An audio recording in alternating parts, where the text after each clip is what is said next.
పూర్తిగా రాజకీయ కక్షలతో పెట్టిన కేసు. ఇది నిలబడే కేసు కాదు. ఇప్పుడు ప్రస్తుతానికి హరాస్ చేసి ఏదో అరెస్టులు చేసి వాళ్ళు ఆనందం పొందొచ్చు, కానీ ఇది నిలబడే కేసు కాదు. ఇది పూర్తిగా ఒక తప్పుడు కేసు. సో దీని గురించి ధైర్యంగా ఎదుర్కొనేదానికి సిద్ధంగా ఉన్నాం. కూడా చేతుల్లోకి తీసుకోవద్దు. మనం చట్టాన్ని చేతుల్లోకి తీసుకొని మనం వాళ్ళు చేసిన ట్రాప్లో మనం పడద్దు. నేను అది చెప్తున్నా, వాళ్ళు వేసిన ట్రాప్లో అనవసరంగా మనం పడద్దు. చట్టాన్ని ఎవరు కూడా చేతుల్లోకి తీసుకోకండి. ప్రతి ఒక్క అంశాలన్నీ గుర్తున్నాయి, గుర్తు లేకుండా ఎవ్వరూ లేరు. మర్చిపోయే సంఘటనలు జరగలే లాస్ట్ 5 సంవత్సరాల్లో. కాబట్టి దయచేసి అన్నీ గుర్తున్నాయి, అన్నిటికీ సమయం రావాలి. అలాగని చెప్పి మనం లాని అతిక్రమించి మనం చేయాల్సిన అవసరం లేదు. దేన్నైనా కూడా మనం యాజ్ పర్ రూల్ మనం చేసుకోవచ్చు. దానికి ప్రతి ఒక్కరు కూడా సమయం పాటించండి. దయచేసి మీ అందరికీ కూడా మరీ కోరుతున్నాం, గవర్నమెంట్ మీద చెడ్డ పేరు తీసుకొచ్చే పరిస్థితి మనం ముఖ్యంగా తెలుగుదేశం పార్టీ కార్యకర్తలు కానీ జనసేన వాళ్ళు కానీ ఎవరు కూడా మనం చేయకూడదు. At the same time YSRCP వాళ్ళకి కూడా ఒకటే చెప్తున్నా, మీ లాభాపేక్ష గురించో మీ రాజకీయ ఉనికి గురించో కామన్ పీపుల్ని ఇబ్బంది పెట్టొద్దు అని మాత్రం నేను మీ అందరినీ కూడా విజ్ఞప్తి చేస్తున్నాను. నేను సారీ ఒకరు చెప్పండి.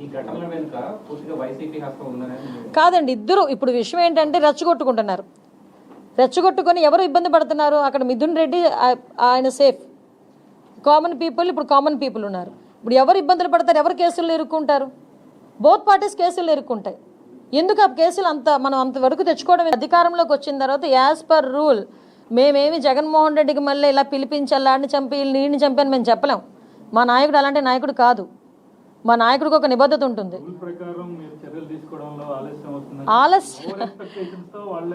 లేదు, అదే మేము చెప్తున్నామండి. ఏమండి, ఈ రాష్ట్రంలో చంద్రబాబు నాయుడు గారి కన్నా ఎక్కువగా ఇబ్బంది పడ్డవాడు ఎవరు ఉన్నారండి? చెప్పండి.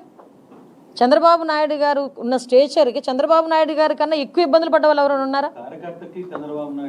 లేదు, మీరు ఒకటే నో నేను ఒక మాట చెప్తున్నానండి.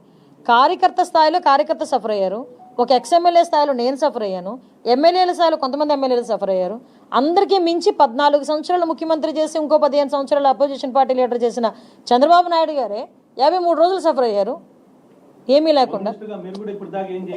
నో సార్, దేనికైనా టైం రావాలండి. ఇప్పుడు నేనేమైనా చెయ్యాలనుకుంటే నేను లాఠీ పట్టుకుని తిరగాల? నేనేమైనా చెప్పండి, ఇలా గన్ పట్టుకుని తిరగాల? నేనేమైనా చెయ్యాలి అంటే నమ్మకం అన్నది దాన్ని ఏమంటారంటే ఒక సమయపాలనలో కంపల్సరీ నమ్మకం వస్తుంది. అసలు మీకు ఇంకో విషయం చెప్తున్నా, చంద్రబాబు నాయుడు గారు ఛార్జ్ తీసుకున్నారంటేనే ఒక 50% నమ్మకం వచ్చినట్టే. మిగతా 50% మేము చేసే యాక్షన్ మీద కానీ వాటి నుంచి వచ్చే రియాక్షన్ మీద కానీ ఉంటుంది. కానీ ఈ రోజున్న సిచ్యువేషన్స్ మేము చెప్తున్నాం. అప్పుడు చంద్రబాబు నాయుడు గారు ఏం చెప్పారు, లోకేష్ గారు ఏం చెప్పారు, వాటన్నిటి మీద మేము స్టాండ్ అయ్యే ఉన్నాం.